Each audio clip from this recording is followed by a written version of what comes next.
Meu nome é só um nome escrito numa cédula. Meu corpo é só matéria, bactéria e célula. Então, isso não sou eu. Eu sou só uma poeira em meio à névoa que o vento deixa subir e depois leva a revoar. Não é que eu seja uma pessoa incrédula, mas se a fé nos eleva, já tem um tempo que a minha não me leva lá. Malévola, a vida pode ser cruel e as mãos que fazem mal também nos trazem mel. Então eu tô questionando, filosofando, é uma crise existencial. Você passou por uma crise existencial muito forte? Eu passei, só que depois que eu fiz a música, eu tive depressão. Eu não sei se já era um prenúncio, mas... Possivelmente, E né? aí, quando eu escutava a música, eu falei, nossa, eu tô falando o que eu passei depois. Talvez já era algo gritando lá dentro que eu ainda tava calando. E é meio niilista que ele falou, né? O niilismo é não ver sentido na vida.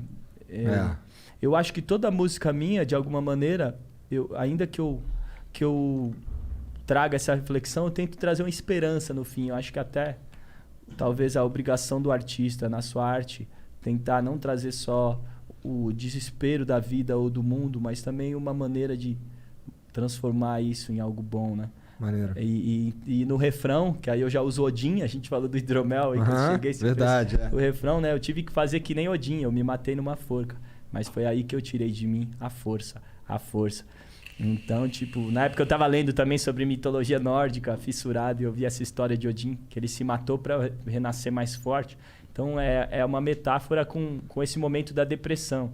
É algo seu que precisa morrer para que esse vazio dê espaço para outra coisa nascer, outra coisa grandiosa, talvez. Então, acho que a reflexão foi essa. O momento que eu escrevi, eu ainda não estava mal, mas estava lendo bastante sobre o tema. Mas o que te deixou mal estava lá. Tava vindo ali. Tava Já. botando a cabeça pra fora d'água. Hoje, olhando para trás, Isso foi na época que tu meio que fez muito sucesso ou não?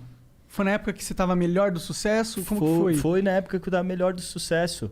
E aí, né, talvez esse êxtase do sucesso não me fez ver certas coisas, que assim como quando o sucesso dá uma baixada, aí veio muita coisa. Eu entendo muito isso que tu tá falando, porque eu meio que passei por isso também, e é foda realmente. E é difícil, como que tu... Qual que foi o processo seu de vencer a depressão, de sair daquele lugar, de talvez sentir propósito ou sentido? Cara, o que desencadeou foi o fim do relacionamento. Um relacionamento que eu já queria terminar, já tava... Mas aí ela terminou. Aí quando ela terminou, eu fiquei aliviado.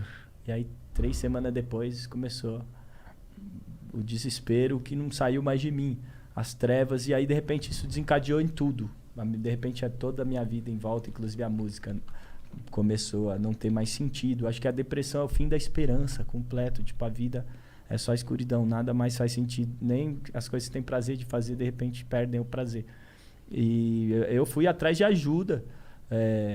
Psiquiatra, fui em 2 psiquiatras diferentes, psicólogo, fui em terreiro de Umbanda, aceitei o Espírito Santo chorando. Eu estava desesperado por ajuda, e nesse momento você fica mais propenso a se agarrar em coisas que antes você não ia se agarrar. A se agarrar numa coisa. Porque assim, quando você tá firme, existe até uma soberba nossa, quando a gente tá firme, de achar que...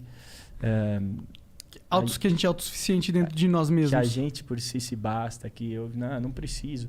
Mas aí esse momento de fraqueza mostra que não existe essa minha razão de achar que eu posso explicar a vida. Dessa maneira é mais uma ficção. Existe algo que eu não posso explicar. Existe algo que eu preciso sentir e me agarrar, senão a vida não fará sentido. Então, nesse desespero de tentar encontrar outras respostas, eu me abri a coisas que, se eu tivesse bem, eu não me abri. Foi o que aconteceu comigo. Você conhece o Jordan Peterson? Não. Ele é um cara legal pra você...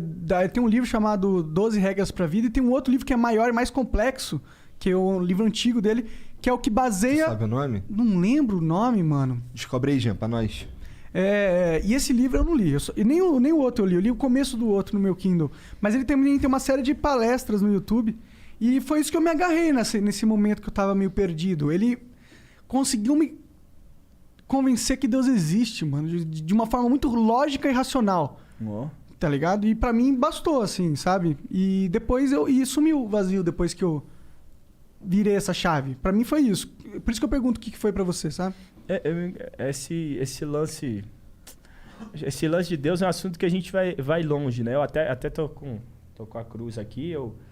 Essa cruz, na verdade, aqui tem São Bento, aqui é a cruz, mas São Bento foi onde o rap nasceu, aqui em São Paulo, no Brasil. Cruz Sacra City E a Relux. Santa Cruz foi onde eu nasci. Entendi. Tá ligado? Mas eu tenho uma fé, que eu não vou dizer que é católica ou cristã, mas eu tenho alguma fé que às vezes eu deposito na música, tá ligado?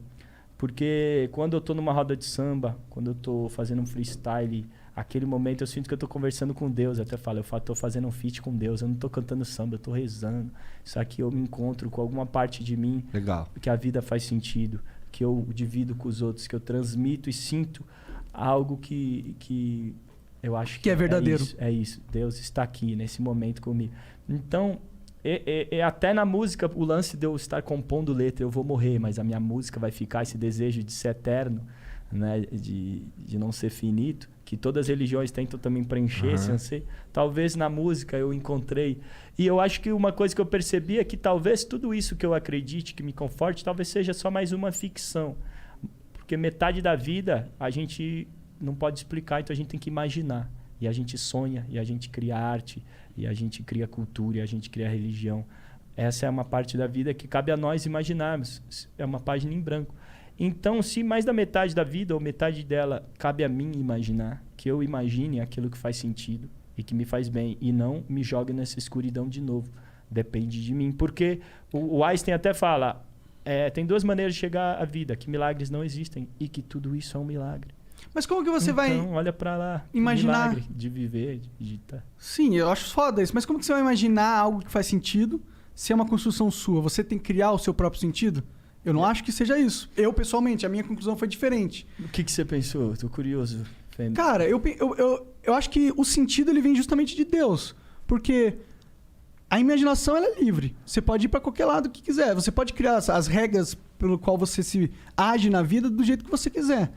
Porém, a vida e o que é possível, ele vai reagir de acordo com, na minha visão, com o que Deus planeja. Ou seja, você não tem uma construção 100% livre na sua imaginação. Não tem. O Freud, inclusive, eu falei do livro lá que eu li, Mal-Estar na Civilização.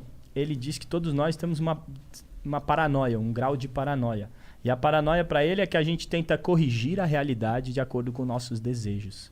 Para quê? Para tentar frear o sofrimento e assegurar a felicidade. Então, no momento de tristeza e de vazio, ainda mais que a gente precisa e deseja algo, a gente está mais propenso a acreditar, porque a gente querendo moldar a realidade para se caber no nosso desejo. Segundo ele, as religiões são paranoias coletivas, que é uma grande desconstrução da realidade para caber num desejo coletivo. Então, a gente, querendo ou não, limitado pelos nossos desejos, limitado pelo que a nossa vista alcança, os nossos sentidos alcançam, querendo ou não, a gente está constantemente construindo realidades. Inclusive, no livro do Sapiens, o que fez o ser humano evoluir, o Homo sapiens evoluir, foi a nossa capacidade de criar realidades imaginadas que depois viram verdade, como dinheiro. O dinheiro não existe, é um pedaço de papel. Por que existe? Porque a gente acredita que existe. Então, a partir desse momento, ele existe, ele tem valor, porque um grande grupo acreditou que ele existe. Então, até a religião, a música, para mim, não sei. Eu tenho mais dúvida da certeza do que das dúvidas. Eu gosto de manter as dúvidas. E eu tô falando isso, mas assim, eu entendo o que você está falando. Eu acho que precisa acreditar, talvez, em algo divino. Só que o Deus, para mim, ele tá numa roda de samba e o Deus para o outro está, sei lá... Na lógica, às vezes. Claro, então, existe...